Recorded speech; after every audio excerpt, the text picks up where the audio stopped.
Hi there, Sharon Horne-Ellstrom here. Welcome to day 186 of our Be a Better You annual challenge. Today we're going to discuss, as part of mental health and well-being, all this month, different levels or different types of consciousness. What they mean, what it is, what is the superconscious, subconscious, conscious, and unconscious? Why does it matter to you? And then how can you go about using it to help you be a better version of yourself? Today we're going to talk about, I usually spend 4 days on this, but I've got a lot more topics I want to talk about this year. So we're going to spend 2 days on it. Today we'll talk about the conscious and the unconscious mind. And tomorrow we'll talk about the super and subconscious mind and how we can use them, each of these parts of our mind, to harmoniously come together to help us create the life that we want, to be the best possible version of ourselves. So here's a little picture I drew. It's, not super artistic, but it is my ability to draw. And the unconscious mind is the one that operates all of our bodily functions so that we don't have to think about it. The unconscious mind, I'm gonna grab my magnifying glass so I describe it better than I could describe it myself.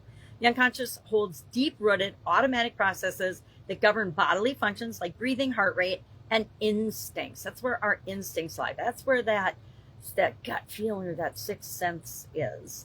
It contains repressed memories or trauma often, which can cause us challenges, as you'll find out in Carlos's story when I share that in a few minutes. Why does it matter? Why does it matter that you understand your unconscious mind and that you're aware of it? Well, unprocessed trauma or suppressed emotions, like we're going to talk about in Carlos's case, can affect mood, they can affect behavior, they can affect mental health, which is what we don't want to happen, and sometimes show up in anxiety, phobias, and depression.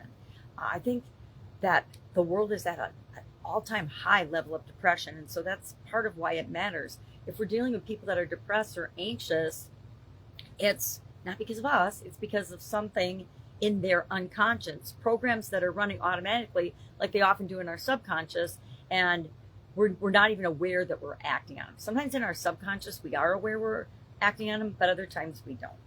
So the conscious mind, and what I like about this diagram is it shows that our conscious mind, although we think that we're in our conscious mind and we're making decisions and choices all of the time, it only constitutes 10% of our mental capacity and our thinking.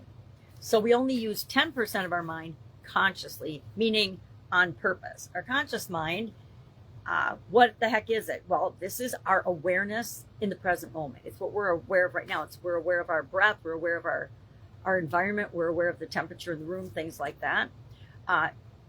It's part of the mind we use for rational thinking, decision-making, analyzing, and paying attention to our surroundings. Why does it matter? Well, it helps us navigate daily life. It keeps us safe. It makes choices, responds to stimuli, and focuses on tasks at hand. It's where willpower and temporary memory reside. Now, part of, I think, why it's only 10% is we only have temporary memory there. We only have short-term memory.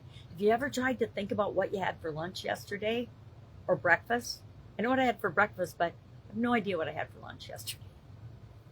So these two types of our mind, one runs almost everything because like 90% of what we do is automatic and run by the unconscious mind.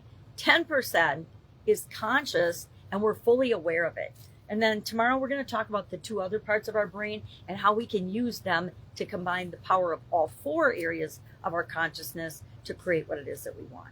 Let's talk about Carlos's story. Carlos is a corporate professional and he is very conscious. He is efficient and smart and terrific at his job, his profession, and tends to be present in his life, whenever consciously possible. But he experiences chronic anxiety and he doesn't know why. He doesn't know why he's always anxious and frustrated and depressed and sometimes flies off the handle or gets angry by certain things. So he goes to therapy and it reveals that unconscious trauma from childhood bullying has not ever been addressed in his life. It was just, ignored and never dealt with by those around him or therefore by him as a child. And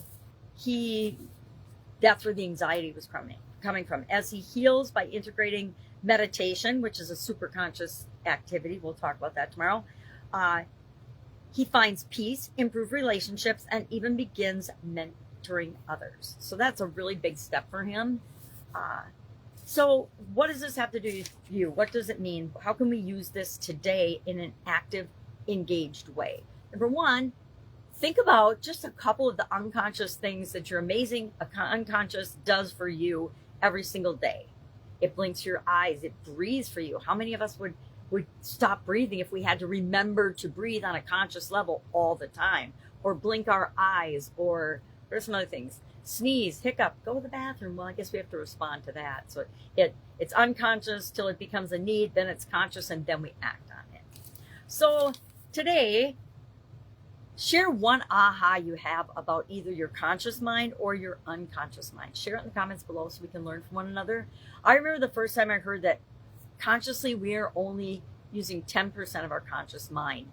And I don't know about you, but I used to think I was this great thinker and objective, rational person, and that I was able to control my emotions when I'm probably one of the most emotional people that most people I interact with ever interact with.